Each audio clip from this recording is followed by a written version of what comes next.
ఎత్తివేయడానికి చేసే కృషిలో మా వేదిక భాగంగా ఉంటుంది.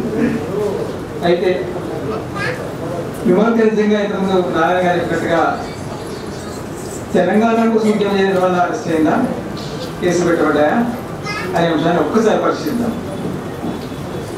విమలకలాగా దేశవ్యాప్తంగా చాలా మంది జైళ్ళలో ఉన్నారు. వాళ్ళంతా కూడా దేశంలో జరుగుతున్న విధ్వంసక అభివృద్ధి, కార్పొరేట్ శక్తుల ప్రమేయం, కార్పొరేట్ శక్తులను బలంగా సమర్థిస్తున్న ప్రభుత్వాన్ని వ్యతిరేకించడం వల్ల జైల్లో ఉన్నారు. నేను విమలకలాగా జైల్లో ఉన్న ఇద్దరు వ్యక్తుల గురించి ప్రస్తావిస్తాను. ఒక ఆమె దయామణి బిర్లా జార్ఖండ్లో ఉంది, రాంచీ జైల్లో ఉంది.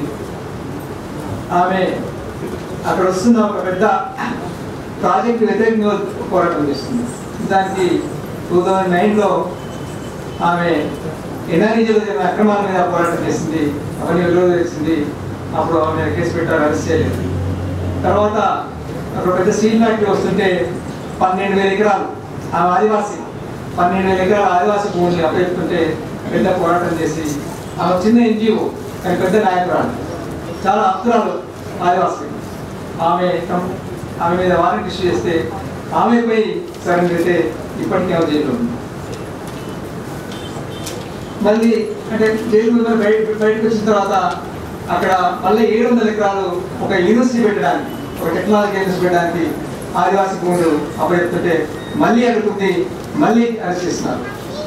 అంటే ఈ మొత్తం విధ్వంసక అభివృద్ధిని వ్యతిరేకించడం, భూములు పూర్తిగా పరాయకరణ కావడం, ప్రభుత్వాలు పూర్తిగా ఓన్ హార్టెడ్లీ కార్పొరేట్ శక్తులకి, విదేశీ కంపెనీలకి అమ్ముడు పోవడానికి వ్యతిరేకిస్తున్నారు. ఆమె మామూలు స్త్రీ, పెద్ద చదువుకునే కాదు, ఇంటర్మీడియట్ 10th చదివింది, ఒక సామాజిక కార్యక్రమం పనిచేస్తుంది.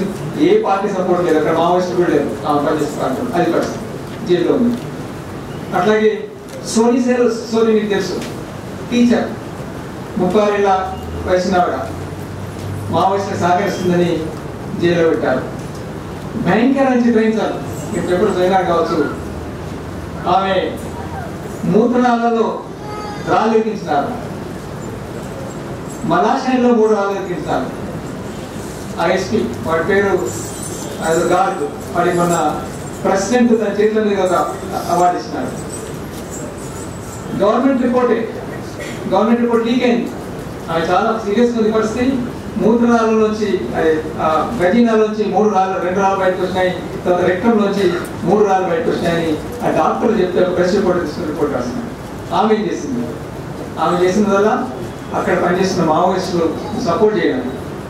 ఏం సపోర్ట్ చేసింది? మా భూములు పోతున్నాయి, మా పొలాలు పోతున్నాయి, మా జీవితాలు నాశనం అవుతున్నాయి అని చెప్పిన ఆమెను ఇప్పటి వరకు కూడా రిలీజ్ చేయలేదు. మీరు ఆశ్చర్యపోతారు, భారతదేశంలో ఉన్న 150 మంది మేధావులు ప్రైమ్ మినిస్టర్ ఉత్తరం రాస్తున్నారు. ప్రపంచంలోని మేధావి నోమ్ చామ్స్కీ ప్రైమ్ మినిస్టర్తో మాట్లాడినాడు. ఆయన ఏం లాభం? ఏ ప్రైమ్ మినిస్టర్ అయితే ఎఫ్డీఐ మన భారతదేశానికి పరిష్కారాలు చెప్పిండో, ఏ ప్రైమ్ మినిస్టర్ అయితే బాల్ దగ్గరే ఒక గొప్ప వీడు అని చెప్పిండో ఆ ప్రైమ్ మినిస్టర్తో మాట్లాడింది. ఇప్పటికీ ఆమె జైల్లో ఉంది. ఈ మధ్యలో జితేన్ మరెడ్డి భార్య ఇక్కడ జరిగిన ఈ పొలిటికల్ ప్లేయర్స్ మీటింగ్కి వస్తుంటే ఆమెను స్టేషన్ అరేంజ్ చేస్తున్నారు. ఊరికి మీటింగ్ అటెండ్ కావడానికి వస్తుంది. ఆమె చెప్పింది, ఎందుకు పోతున్నావు హైదరాబాద్ కంటే, హైదరాబాద్లో ఈ రాజకీయ కేంద్రం నుంచి మీటింగ్ జరుగుతుంది కాబట్టి నేను పోయి నా భర్త దాదాపు 3 ఏళ్ళుగా జైల్లో ఉన్నాడు, నేను అక్కడ ఆ విషయాలు చెప్పుకుంటా అంటే లేదు అని ఆమెను పిల్లల్ని అరెస్ట్ చేసి జైల్లో పెట్టారు. ఇది పరిస్థితి. వీళ్ళంతా కూడా విమలక్కతో సహా విమలక్క ఊరికే చెప్పిన తెలంగాణ నుంచి మాట్లాడలేదు. తెలంగాణ మీద ఆమె పెద్ద పాదయాత్ర చేసింది. లగడపాటి ఆస్తులు దాడి చేసే ప్రయత్నం చేసింది. కరీంనగర్ కొండ విధ్వంసంటే చాలా అన్యాయం. కరీంనగర్ కొండ విధ్వంసంలో సీమాంధ్రులే కాదు, తెలంగాణ కాంట్రాక్ట్, తెలంగాణ మైనస్ కూడా ఉన్నారు. 560 కొండలు విధ్వంసం వస్తుంటే పాదయాత్ర చేసింది. ఊరికే సీమాంధ్ర నాయకులు చెప్తున్నారు, మన వాళ్ళకు దగ్గర మీద అయింది. అట్లాగే రంగారాయపురం నర్సంపేటలో వస్తున్న ఒక ప్రాజెక్ట్ వల్ల 300 ఎకరాల భూమి డ్రైవర్స్ పోతుంటే అక్కడ వెళ్ళి మేము పాదయాత్ర చేస్తున్నాం. అట్లాగే ఓపెన్ క్లాస్ మీటింగ్ జరిగింది. ఉత్తర తెలంగాణ గురించి మాట్లాడలేదు. తెలంగాణ గురించి మాత్రం జై తెలంగాణ అంటే ఎవరి సమస్య లేదు. కానీ సరిగ్గా పూర్తిగా ఈ కార్పొరేట్ రంగం తెలంగాణ కోసం పనిచేసే పని కూడా పార్టీ కూడా ఈ విషయం మాట్లాడలేదు. మెట్రో రైలు గురించి మాట్లాడలేదు. మెట్రో రైలు విధ్వంసం మొదలుపెట్టింది కానీ ఒక్క మాట మాట్లాడలేదు. కానీ విమానకాయ మాటలు మాట్లాడింది. తెలంగాణ కోసం పనిచేసే పార్టీ ఈ రేపు రాబోయే తెలంగాణ ఇటువంటి మొత్తం ఈ గ్లోబలీకరణ మొత్తం ఏదో విధ్వంసంలో ఎట్లా బాగుంటుందో చెప్పే పర్పస్ చేయలేదు. ఊరికే తెలంగాణ స్లోన్ ఇస్తుంది. విమానక ఆ పని చేయలేదు. అట్లాగే ఈ దయామణి బిర్లా పని చేయలేదు. సోనీ సార్ జితేన్ మరెడ్డి ఆ పని చేయలేదు. ఈ సోనీ సౌరి కూడా ఆ పని చేయలేదు. వీళ్ళంతా కూడా ఈ మొత్తం నయా డెవలప్మెంట్, న్యూ డెవలప్మెంట్, ఈ డెవలప్మెంట్ ప్యారడైమ్ అభివృద్ధి వినాశనాన్ని మాట్లాడారు. వాళ్ళ పట్ల రాజ్యం ప్రభుత్వం ఎప్పుడు దయగొండదు. నేను ముందు చెప్పినట్టు ప్రైమ్ మినిస్టర్ నుంచి మొదలుకుంటే గల్లీ దాకా అదే పాట పాడుతుంది. ప్రైమ్ మినిస్టర్ ఏమంటాడు, ఎఫ్డీఐ వస్తానట రైతుల ఆత్మహత్యలు ఆగిపోతాయట. సిగ్గుపడాలన్నారు. ఎఫ్డీఐకి రైతుల ఆత్మహత్యకి సంబంధం లేదు. రైతుల సంక్షోభానికి పరిష్కారం అవ్వాలి అంటున్నాడు ప్రైమ్ మినిస్టర్. అంటున్నాడు అందరూ అంటున్నాడు. ప్రెసిడెంట్ ఆఫ్ ఇండియా ఏదో మాట్లాడుతూ హ్యూమన్ రైట్స్ గురించి పాఠాలు చెప్పాలట. ఇంత విధ్వంసం చేసి ఆయన ప్రెసిడెంట్ ఆఫ్ ట్రస్ట్ ఏమంటుంటూ హ్యూమన్ రైట్స్ గురించి పిల్లలకు పాఠాలు చెప్పాలట. మొత్తం దేశాన్ని నాశనం చేసి ఈ వినాశనాన్ని, ఈ అభివృద్ధిని ఎవరు ప్రశ్నించినా అది అప్రసంగం కావచ్చు, పాట కావచ్చు, రచయిత కావచ్చు, రాజకీయ కార్యకర్త కావచ్చు, వాళ్ళు తప్పకుండా ఇదే ఏర్పడుతుంది. దాన్ని మనం తెప్పించాలి. ఇప్పుడు తెలంగాణ గురించి మేము మాట్లాడింది కాబట్టి కాదు. సరే ఇది ఒకటి కేసు, పాత కేసు ఏదో ఉంది, అది చాలా అన్యాయాన్ని తప్పకుండా విమానక్క మీద పెట్టిన కేసులు రద్దీ కోసం మనం అందరం ప్రయత్నించాలా.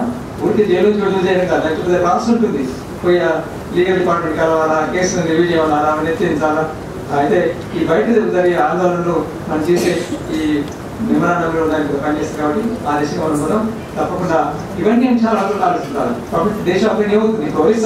ఒరిస్సాలో, జార్ఖండ్లో, ఛత్తీస్గఢ్లో కొన్ని వందల మంది డ్రైవర్స్ జైల్లో ఉన్నారు. మొత్తం జగదల్పూర్ జైల్లో 370 మంది మహిళలు 7 ఏళ్ళుగా ఉన్నారు.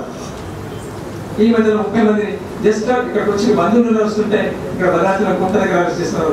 వాళ్ళ జైల్లో ఎందుకున్న వాళ్ళు తెలియదు. అంత డ్రైవర్స్, అంత ఆదివాసులు, మనకి ఏమీ తెలియదు. మీకు మావోయిస్టుల సంబంధం అంటున్నారు.